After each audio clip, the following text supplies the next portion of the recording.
दोस्तों ट्रेन में अपनी ज़िंदगी में आप एक ना एक बार तो बैठे ज़रूर होंगे। नहीं भी बैठे होंगे दोस्तों, फिल्मों और मोबाइल में आपने ज़रूर ट्रेन को देखा होगा। लोहे की पटरी पे विशाल का इंजन और अपने पहियों पर 10-12 डिब्बों को ले जाती हुई इसमें हजार यात्रियों को।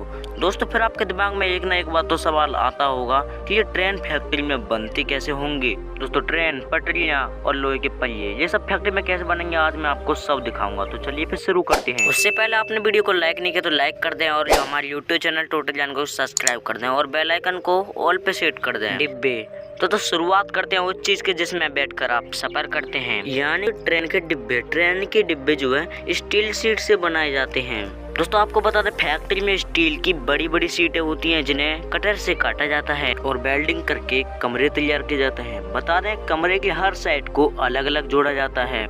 फिर बाद में जब सब साइड जो है तैयार हो जाती हैं उसके बाद इसे जो है क्रेन की मदद से उठाकर वेल्डिंग और सूकर की मदद से जोड़ दिया जाता है। दोस्तों इंजीनियर इस काम को बड़ी सावधानी से करते ताकि बाद में एक्सीडेंट ना हो। अब बाद में शीट को जोड़कर जो डिब्बा बनता है उसे बाद में फिर पेंट होने के लिए भेज दिया जाता है। डिब्बे के नीचे वाले हिस्से को तैयार किया जाता है जिसमें सॉकर और अनेक सारी चीज़ें जो है लगी होती हैं। इसके बाद एक्सल वाली जगह में पहिए लगाए जाते हैं। इसके बाद जो है इन्हें सीधा किया जाता है, फिर क्रेन से जो है इन्हें पेंट हुए डिब्बे के नीचे से जोड़ दिया जाता है। अब काम होता है कोच के इंटीरियर डिजाइनिंग का। दोस्तों इंटीरियर डिजाइनिंग में सीट से लेके बाथरूम तक का सारा काम आता है। बाद में फ्लोरिंग, पैनलिंग, पानी की सुविधा, बिजली की सुविधा और होल्डिंग बार वगैरह वगैरह, कुल मिलाकर वो सब कुछ दोस्तों जो आप ट्रेन के डिब्बे के अंदर देखते हैं। इसके बाद दोस्तों इसे जो है टेस्टिंग के लिए वेयर हाउस भेज दिया जाता है। इसमें पास होने वाले डिब्बे को चलने के लिए रेडी कर दिया जाता है। इस तरह से दोस्तों हमारे डिब्बा बनके रेडी होता है। उसके बाद दोस्तों होती हैं पटरियाँ। दोस्तों डिब्बे तो बन गए, अब इन्हें चलाने के लिए पटरियाँ तो चाहिए ही। आपको बता दें भारत में काफ़ी ज़्यादा कंपनी पटरियाँ बनाती हैं, जैसे Hindustan engineering industry, Jindal SAW, Bharat wagon and engineering. दोस्तों शुरुआती दौर में पटरियों को जो है लोहे की मदद से बनाया जाता था। इसमें दो बड़े प्रॉब्लम थी, जैसे बदलते मौसम के रहने के कारण पटरियों में जंग लगना और चलती ट्रेन के रहने के कारण दोस्तों पटरियों को जल्दी से घिसना, और साइज में जो है ऊपर नीचे हो जाती थी जिससे ट्रेन के फिसलने तथा हादसा होने का डर बना रहता था। लेकिन अब जो है ट्रेन की पटरियों को स्टील अलॉय से बनाया जाता है। आपको बता दें लोहा और कार्बन का मिश्रित स्टील होता है। दोस्तों इसे 880 ग्रेड भी बोलते हैं। दोस्तों पटरियों को बनाने के लिए अलग अलग कंपनी में अलग अलग तरीके होते हैं। कुछ कंपनी ऐसी होती हैं जो बाहर से स्टील यूज खरीदती हैं और कुछ कंपनी ऐसी होती हैं दोस्तों जो रिसाइकल स्टील का यूज़ करती हैं। दोस्तों हम बात करेंगे रिसाइकल स्टील का, जिसे इलेक्ट्रोमैग्नेट की मदद से उठा लिया जाता है, फिर इस कंटेनर में लोड कर दिया जाता है, फिर इसे दूसरे वेयर हाउस में ले जाते हैं। वहाँ पर इसे बड़ी क्रेन की मदद से हीटर यानी भट्टी के अंदर डाल दिया जाता है। तमाम स्टील को 1600 डिग्री सेल्सियस पर गर्म करने के बाद इसे लोहे के बने लावे के फॉर्म में कन्वर्ट कर दिया जाता है। फिर इस लावे को कंटेनर में डाला जाता है, फिर कंटेनर से ग्लू की मदद से रेक्टेंगुलर साइज में डाल दिया जाता है, जिसे हम ब्लूम कहते हैं। लेकिन हमें ब्लूम थोड़ी नहीं चाहिए, हमें चाहिए रेलवे ट्रैक। दोस्तों उसके लिए इन ब्लूम को कटर की मदद से 3.5 मीटर की साइज में काट दिया जाता है। फिर बाद में इन्हें एक क्रेन जो है वापस से भट्टी में डाल देती है, जहाँ इन्हें 1200 डिग्री पर 5 घंटे के लिए गर्म किया जाता है।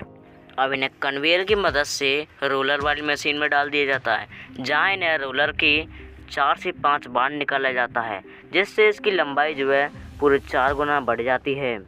इन्हें फिर एक मशीन की मदद से काट दिया जाता है, यानी कि 3.5 मीटर की 1 किलोम से अब 3.5 मीटर की 4 किलोम। फिर इन्हें जो है वापस से भट्टी में डाल दिया जाता है। उसके बाद इसे एक मशीन से निकाला जाता है जो इन्हें रेलवे ट्रैक का शेप दे देती है। अब इनके एंड्स को काट कर इन्हें ठंडा होने के लिए रख दिया जाता है। ठंडे होने के बाद इन्हें जो पहियों के नीचे से निकाला जाता है, जिसमें इनकी टेस्टिंग भी हो जाती है और ये सीधे भी हो जाते हैं। फिर ऑर्डर के मुताबिक इन्हें अलग अलग काट कर पटरियों को तैयार किया जाता है। इस तरीके से हमारी एक पटरी बनकर तैयार होती है। अब बात करते हैं व्हील्स यानी पहिए की। अब बात करते हैं इन पर चलने वाले पहियों की। दोस्तों आपको शायद ये बात हैरान कर दे कि पहियों को भी स्टील की रॉड से बनाया जाता है। सबसे पहले स्टील को रॉड की मदद से काट कर इनके प्लेट बनाए जाते हैं, फिर इन रोल को मशीन की मदद से उठाकर शक्तिशाली इंडक्शन में रखा जाता है। इसमें 20 मिनट रखने के बाद रोल को कन्वेयर की मदद से दूसरे वेयर हाउस में ले दिया जाता है, जहां पर इन्हें फिर इन रोल को शेप देने के लिए और ज़्यादा गर्म किया जाता है। फिर इस रोल को प्रेसिंग मशीन में भेज दिया जाता है, जहां पर इन रोल को पहले तो रोल को सही जगह सेट करते हैं, फिर प्रेसिंग मशीन की मदद से इसे प्रेस किया जाता है।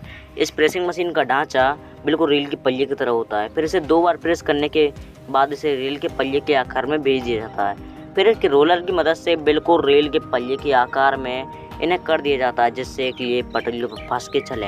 उसके बाद एक और प्रेस की मदद से जो है इसमें एक्सल के लिए छेद कर दिया जाता है। उसके बाद इन्हें जो है दोस्तों इनमें फिर भाप वाली मशीन इसमें जो है भाप मारती है। फिर सेंसर की मदद से इसका साइज माप लिया जाता है। उसके बाद इसको जो है पानी में से निकाल कर इसको चमकाने के लिए घिस कर इसको चमका लिया जाता है। उसके बाद इसमें एक्सल फिट कर इसे टेस्टिंग के लिए भेज दिया जाता है। इस प्रकार से हमें एक पहिया बनकर रेडी होता है। अब आता है इंजन। दोस्तों अब बात करते हैं उस चीज़ की जो आपको सब ट्रेन में सबसे पहले मिलता है। दोस्तों आपको बता दें, इंजन को हम लोकोमोटिव कहते हैं। दोस्तों यह एक बहुत ज़्यादा ताकतवर मशीन भी होती है, क्योंकि दोस्तों इसे ट्रेन की कई ज़्यादा बोगी खींचनी होती हैं। काफ़ी ज़्यादा कंपनी है जो भारत के लिए इंजन बनाते हैं। इसमें सबसे पहले है भारत हैवी इलेक्ट्रिकल्स लिमिटेड, यानी BHEL। दोस्तों भील नहीं, BHEL। दोस्तों ये कंपनी काफ़ी ज़्यादा भारत को इंजन बनाने का काम करती है, जैसे कि electrical engine, D locomotive, electrical multiple unit train और रिपेयरिंग मशीन। दोस्तों ये जो BHEL यानी बैक 7 इलेक्ट्रिकल लोकोमोटिव का निर्माण दोस्तों इसी ने किया था। दोस्तों अब आपको बताते हैं कि एक लोकोमोटिव में कितनी ज़्यादा पावर होती है। दोस्तों इंजन में 16 सिलेंडर का इस्तेमाल किया जाता है, जिसमें से एक सिलेंडर की क्षमता 10,900 सीसी की होती है। इसका मतलब एक इंजन की क्षमता 1,75,000 सीसी की होती है। यानी अगर आप इसके ना ये होंडा सिटी की कार से करें तो तकरीबन 116 कार के ताकत के बराबर एक अकेले इंजन में ताकत होती है, क्योंकि दोस्तों होंडा सिटी कार का इंजन 1498 सीसी का होता है। दोस्तों अब आप समझ गए होंगे कि इंजन में कितनी ताकत होती है। दोस्तों आपको वीडियो ज़रूर पसंद आई होगी। अगर आपको कोई सवाल जवाब है तो कमेंट में बताएं। दोस्तों वीडियो को लाइक करें, शेयर करना ना भूलें और हमारे YouTube चैनल द टोटल जानकारी 2.0 को सब्सक्राइब करें।